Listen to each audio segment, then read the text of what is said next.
ebyo byemusomye mumawulire si lugambo. N'owomutima omubi akimanyi nti Masaka City erina ababaka si ba bulijjo. Olaba n'abatukyawa batulingiza ne batuweegomba. Kakati mmwe abantu ba Kimanya Kabonera ensonga y'omubaka wa Parliament mwagimaliriza dda. Era nze nze okubagamba bigambo bino naddala mmwe abaagala enkyukakyuka. N'okujja okubagamba nti Dr. Abedi alina gwavuganya naye mbanga atyobodde Dr. Abedi avuganya biki kuki bavuganya kuki bavuganya kuki ku nsonga ki? Ndowooza saagala kumwogerako mba mulinyisiza nnyo eddaala okwogera kuntu tigundi avuganya Abedi. Eyo si nkola yange, nsigala ku nsonga enkulu. Era abataka abali wano mbasaba mutuuze abavubuka baffe abaagala enkyukakyuka baveemu ekibuguumirize, bayige okuwulira naye n'okuwuliriza. Okuwulira obulizi nga towuliriza oyinza obutawula nduulu na kaluulu, oyinza obutawula nduulu eyaniriza omugole n'enduulu egoba omubbi, oyinza obutawula saagala agalamidde neggwanga mujje kubanga towa bintu budde. Ssebo mukulu wange Omugalatiya, omubaka w'ekitundu kino, nyaba omubaka omukyala owa City, mukulu wange Batemyetto, abakulembeze bakansala, omwami wennyinimu aliwo olwaleero, mukadde wa Sheikh ssebo mukadde waffe Haji Sula, nsanyusa okusanga olunayi lw'ebbanga eddene nali kalenzi kato naye nga mpita nnyo ku kitundu kino n'ekitange omugenzi Nsamba, abasomerako Butale, Butaaya, Mitimikalu, Kikungwe. Mu myaka egyo nga Nsamba teyakusomesaako bati wasoma, n'olwekyo ono siri mwebolereze. Ate ekitundu kino nyinamu ne bazzukulu bange bangi nnyo mbalaba, engabi nnyingi nnyo wano eva ewaffe wali ennakawanga ate nga nze jjajjaabwe atwala olunyiri lwasimamwiza bwe bava mbalaba bangi wano weebali. Mwebale kujja kunnyaniriza ng'abazzukulu mbalaba.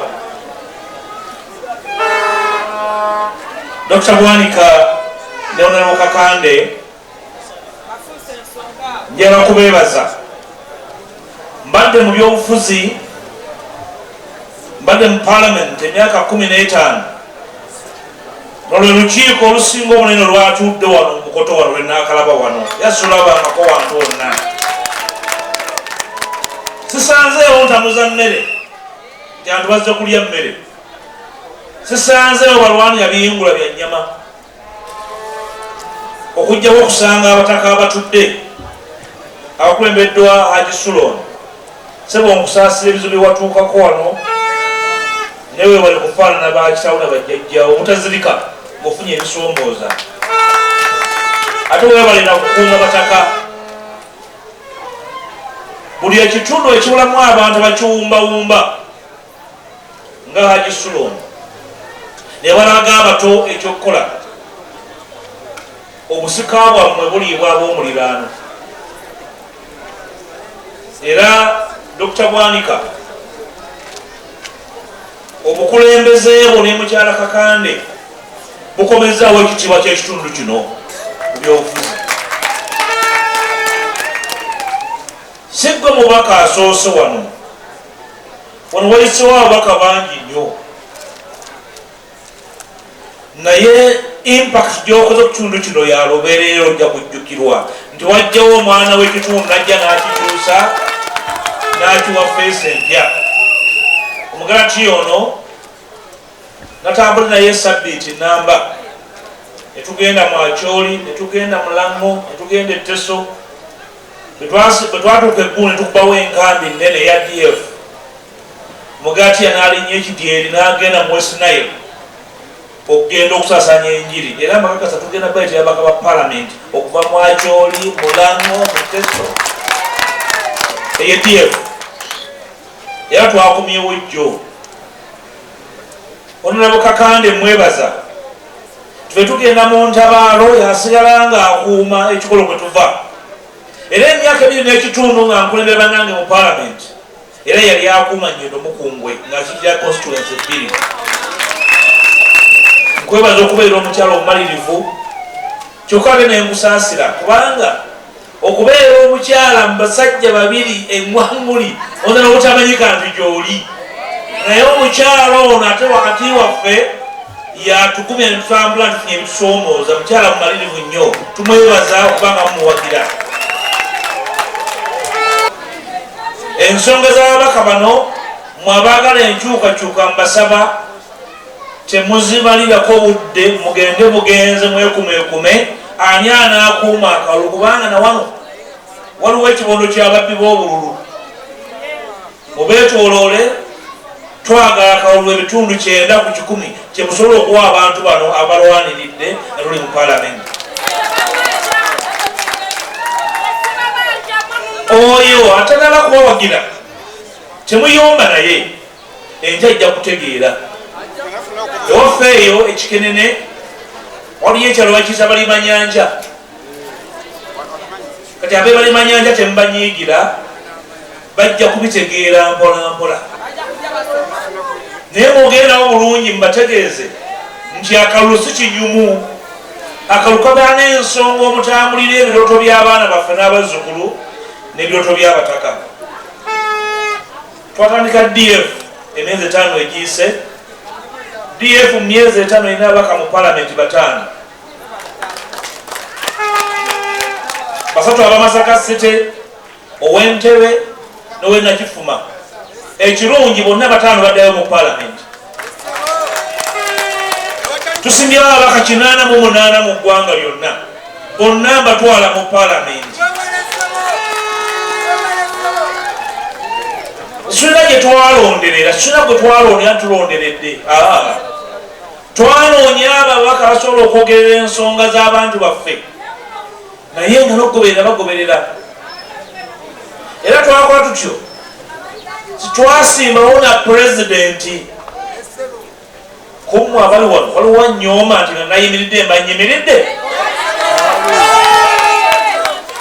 Ow'ekikonfiira nsinga myaka, abala bansinga butamanya nsonga. Obudde bwange nga butuuse era nja kujja mujja kundaba era nja kulangirira akantu. Twatambudde mu bukiikakkono n'ebuvanjuba ne tutegeera nti DF si ya bulijjo. Kakati mwe abantu mu Buganda temutumalira budde tule tugenda tutabaale tukwate obuyinza. Naye wakyaliwo ekyosi kakimala okukola ki? Okuyita. Era situesimbawo kuba pulezidenti nga situwagala mutwekwase, muli babyekwasa abamu. Omanyi omuntu wano teyeefiira. Buli muntu n'alwadde naggwekerera wabeera wa muloze. Twabawadde omukisa. Temubuuza Dr. Abedi ani pulezidenti we. Nze pulezidenti we. DF erisalawo ani gwenaawagira nze nja okwogera. Era nze nasembayo okwogera netegeeza eggwanga DF terina presidential candidate. Kubanga abatutuukirira tebabatiza birooto byabwe. Naye tugamba abantu ba Buganda n'abantu ba Uganda n'aba DF abagala enkyukakyuka. Kasita tolonda ali ku bbaasi etaliimu mukka.